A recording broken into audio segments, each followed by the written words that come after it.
기독교 강요 4권 제17장 34번째 아우구스티누스의 성례론. 오직 믿음으로써 가시적인 표징을 통한 영적인 먹음만이 실제적으로 그리스도의 몸의 현존에 참여하는 유일한 방식임. 고대의 저술가들 가운데서 특히 아우구스티누스는 사람들의 불신이나 악으로 인해서 성내에서 사라지는 것은 아무것도 없으며 그것에 의해서 형상화되는 그 어떤 은혜도 없어지지 않는다는 사실을 교리의 조목으로서 확정하였다. 그렇기 때문에 그리스도 몸을 개들에게 던져주어 먹게 하는 자들이 얼마나 무지하고 무모하게 그의 말을 본사 안에 적용시키려고 드는지 그의 말 자체를 가지고 증명하는 것이 유익할 것이다. 그들에 따르면 성례적인 먹음을 통하여 불경건한 자들은 그리스도의 몸과 피를 성령의 능력이나 어떤 은혜의 효력이 없이 받아들인다. 아우구스티누스는 이와는 반대로 다음과 같이 신중하게 자기의 입장을 개진한다. 내 살을 먹고 내 피를 마시는 자는 영원히 죽지 아니하리라. 즉 단지 보이는 성례가 아니라 성례의 능력을 실로 바깥에서가 아니라 속에서, 이로 씹는 자가 아니라 마음으로 먹는 자는 영원히 죽지 아니하리라. 이에 근거해서 아우구스티누스는 그리스도의 몸과 피와 하나가 됨을 본체로 삼는 성례인 주님의 성찬에서 어떤 자들은 생명에 이르고 다른 자들은 멸망에 이른다는 것이 사실로 드러나지만 그 성례에 의해 제시되는 본체 자체는 그것에 참여하는 자 모두를 생명에 이르게 할 뿐 아무도 멸망에 이르게 하지 않는다는 결론에 이른다. 여기에서 누군가 본체를 몸이 아니라 그것과 분리될 수 없는 성령의 은혜라고 칭하면서 억지를 부린다면 가시적인 것과 비가시적인 것이라는 두 가지 이름 사이에 반립이 안개와 같이 그 모호함을 걷어낼 것이다. 우리가 보았듯이 가시적인 것 아래에 그리스도의 몸을 포함시킬 수 없기 때문이다. 불신자들은 오직 보이는 징표로서만 그리스도의 살과 피와 교통한다는 사실이 이로부터 귀결된다. 또한 아우구스티누스는 이에 대한 모든 의심을 제거하기 위하여 이 떡이 찾는 것은 내적인 사람의 배고픔이라고 말한 후에 다음과 같이 덧붙인다. 만나를 먹었던 모세와 아론과 비느하스와 다른 많은 사람들은 하나님의 마음을 흡족하게 하였다. 무엇 때문인가? 이는 그들이 보이는 양식을 영적으로 이해했기 때문이다. 그들은 영적으로 굶주렸으며 영적으로 맛보았다. 그리하여 영적으로 채워지고자 하였다. 오늘날 우리도 역시 보이는 양식을 받는다. 그러나 성례와 성례의 능력은 서로 다르다. 바로 이어서 그는 말한다. 자기가 그리스도 안에 거하고 그리스도가 자기 안에 거하지 않는 자는 비록 육체적으로 그리고 가시적으로 몸과 피의 표징을 씹을 수는 있지만 이를 통하여 그의 살을 영적으로 먹지도 못하고 그의 피를 영적으로 마시지도 못한다. 여기에서 다시금 우리는 가시적 표징과 영적인 먹음을 서로 대조시키는 말을 듣게 된다. 이로써 그리스도의 가시적인 몸을 비록 영적으로 먹게 되지 않더라도 성례적으로 참된 본체로서 먹게 된다는 오류가 반박된다. 그리고 속되고 불순한 자들에게는 단지 가시적으로만 표징을 취하는 것이 허용된다는 말을 또한 듣게 된다. 이로부터 유다는 주님의 떡을 먹었지만 나머지 제자들은 떡을 주님으로서 먹었다는 유명한 말이 비롯되었다. 이렇게 함으로써 그는 불신자들을 살과 피에 참여하는 것으로부터 분명히 배제시킨다. 동일한 맥락에서 그는 다음과 같이 다른 곳에서 말한다.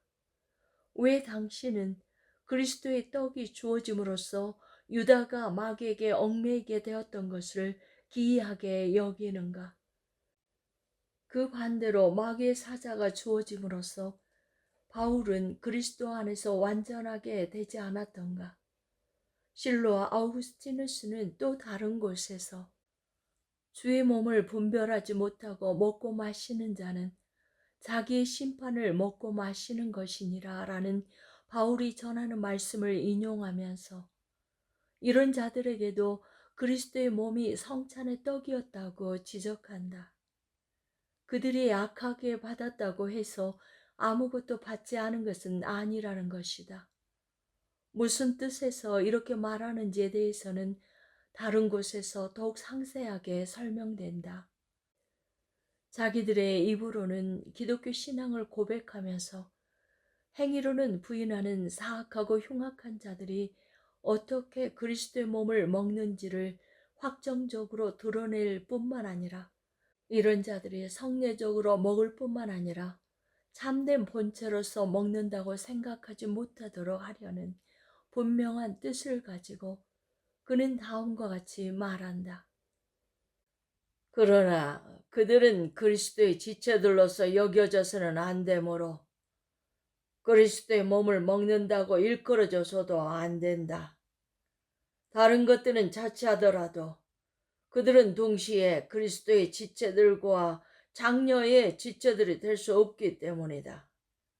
더구나 그리스도는 내 살을 먹고 내 피를 마시는 자는 내 안에 거하고 나도 그의 안에 거하나니 라고 말씀하시면서 자기의 몸을 성리적으로 먹을 뿐만 아니라 참된 본체로서 먹는 것이 무엇인지를 보여주신다.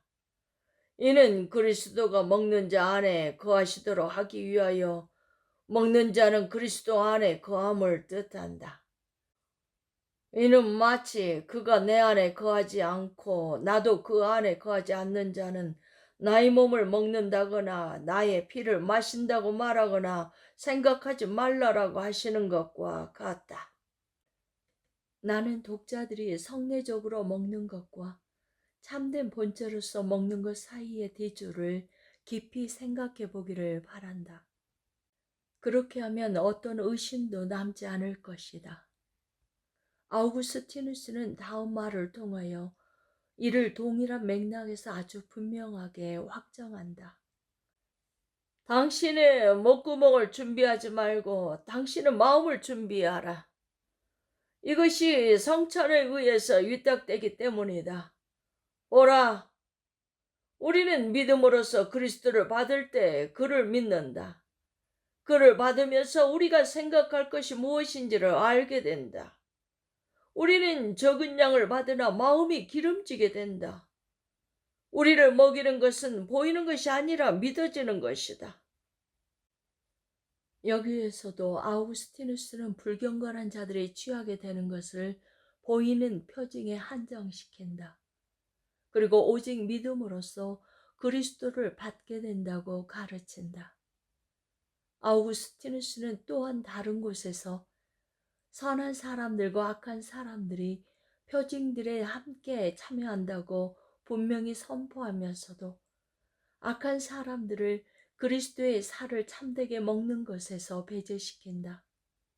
만약 악한 사람들도 실제 자체를 얻게 된다고 그가 여겼다면 자기의 입장에 더욱 부합하는 이 사실에 대해서 완전히 침묵하고 있지는 않았을 것이다. 또 다른 곳에서 그는 먹음과 그것의 유익이라는 주제를 다루면서 다음과 같이 결론을 맺는다. 만약 성찬에서 가시적으로 취하게 되는 것을 그 실제 자체 가운데서 영적으로 먹고 영적으로 마시게 된다면 그리스도의 몸과 피는 모든 사람에게 생명이 될 것이다. 그러므로 아우구스티누스와 입장을 공유한답시고 섣불리 불신자들을 그리스도의 살과 피에 동참하는 자들로 만드는 자들로 하여금 그리스도의 가시적인 몸을 우리에게 표상하게 하자. 왜냐하면 아우구스티누스에 따르면 전체 실제가 영적이기 때문이다.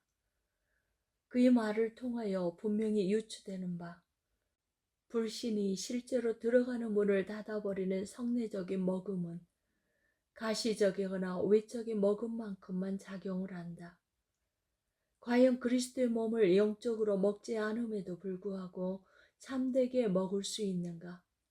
서로 그렇다고 치자. 그렇다면 아우구스티누스가 다른 곳에서 한 다음 말은 무슨 뜻인가? 너희는 너희가 보고 있는 이 몸을 먹지 않을 것이다. 너희는 나를 십자가에 못 박고 있는 자들이 흘리게 한 피를 마시지 않을 것이다. 내가 너희에게 맡긴 한 성례가 있으니 영적으로 이해될 때 그것이 너희를 살릴 것이다. 확실히 여기에서 아구스티누스는 그리스도가 희생 제물로서 드리신 동일한 몸이 성찬 가운데서 제공된다는 것을 부인하려고 했던 것이 아니라 먹음의 방식, 즉 하늘의 영광 속으로 받아들여진 그 몸이 성령의 은밀한 능력으로 우리에게 생명을 불어넣어 주시는 방식에 주목하고자 했던 것이다. 실로 나는 아우구스티누스의 작품들을 통하여서 불신자들이 그리스도의 몸을 먹는다는 식의 표현이 자주 발견됨을 인정하지만 아우구스티누스 자신이 성례에서 라는 말을 덧붙여서 직접 이를 설명한다. 그리고 다른 글에서는 영적인 먹음에 대해서 다루면서 성찬에서 먹어서 삼키는 것이 은혜를 섭취하여 소진시키는 것을 의미하지는 않는다고 기술한다. 나의 대적자들이 내가 인용구들을 쌓아 올리면서 자기들과 싸우고 있다는 비난을 하지 못하도록 하기 위해서 나는 아우구스티누스가 쓴 오직 택함 받는 자들 가운데서만 성례들은 그것들이 형상화하는 것을 효과적이 되게 한다 라는 한 문장의 글을 그들이 어떻게 회피하는지 알고 싶다. 분명히 그들은 성찬에서 떡이 그리스도의 몸을 형상화한다는 것을 감히 부인하지 않을 것이다. 이로부터 귀결되는 바 유기된 자들은 그 몸이 참여하는 것이 금지된다. 다음에서 키릴로스는 자기가 견지한 입장도 우리와 다르지 않았음을 선언하고 있다. 누군가 녹은 밀랍에 다른 밀랍을 부어서 하나에 다른 하나를 전체적으로 혼합시키듯이 누군가 주님의 살과 피를 받아들여서 그와 결합되려면 그리스도가 자기 안에서 발견되시고 자기가 그리스도 안에서 발견되어야 한다. 내가 판단하기로 여기에서 분명히 나타나는 바 그리스도의 몸은 그 자체의 능력으로부터 분리될 수 없으므로 그 몸을 오직 성리적으로만 먹는 자들은 참되고 실제적인 먹음을 빼앗기게 되지만 이 사실로 인해서 하나님의 약속들에 대한 믿음이 흔들리는 것은 결코 아니다. 하나님은 바위와 돌이 빗물의 수분을 빨아들이지 않는다고 하더라도 그침이 없이 하늘에서 비를 내리신다. 35번째, 성례는 그것을 경배하는 것이 아니라 받는 것임. 어떤 사람들은 사악하고 무모하게도 성례를 통하여 육체적인 경배를 조작해냈다. 지금까지 살펴본 참 지식을 통하여 우리는 또한 이런 오류에서 쉽게 벗어날 수 있을 것이다. 그들의 논법은 만약 성례가 몸이라면 영혼과 신성은 모두 몸과 함께 하나이며 성례로부터 떼어놓을 수 없으므로 그리스도가 성례에서 경배되어야 한다는 것이었다. 그런데 당장 그들이 구실로 삼는 병제가 실상 그들 자신에 의해서 부인되고 있으니 어떻게 할 것인가? 그들은 몸을 영혼과 신성으로부터 분리시키는 것이 부조리하다는 점을 극히 강조하지만 어떤 건전하고 맨정신을 지닌 사람이 그리스도의 몸이 그리스도라는 사실을 납득할 수 있겠는가? 실로 그들은 자기들이 이를 산난 논법으로 멋지게 추론하고 있다는 듯이 여긴다. 그러나 그리스도가 자기의 몸과 피에 대해서는 분명히 말씀하시지만 자기의 현존 방식에 대해서는 아무 언급도 하지 않으심에도 불구하고 과연 그들은 불확실한 것을 가지고 자기들이 원하는 것에 대한 확실한 결론을 도출해 낼 수 있을 것인가? 그들은 이것이 될 법하다고 여기고 있는가? 그들의 양심은 더욱 심각한 어떤 의식에 맞닥뜨려 혼란을 겪게 되면 그들의 산난 논법과 함께 곧 와해되어 녹아 없어지고 말 것 아닌가. 그들의 영혼이 올바로 서게끔 꾸짖는 것은 하나님의 확실한 말씀 외에는 그 어디에도 없다. 그 말씀이 없다면 그들의 양심은 자기들이 사도들의 교리와 가르침에 반대되는 자리에 서 있다는 사실과 자기들이 가진 권위라고는 자기들 자신밖에 없다는 사실을 깨닫게 되는 바로 그 첫 순간에 쓰러지고 말 것이다. 이 경우 여러 자극과 함께 작지 않은 박자들이 가해질 것이다. 그렇다면 어떻게 할 것인가? 마치 아무것도 명령된 것이 없는 것처럼 여겨서 이러한 양식의 경배를 자의적으로 드려도 큰 문제는 없는 것인가?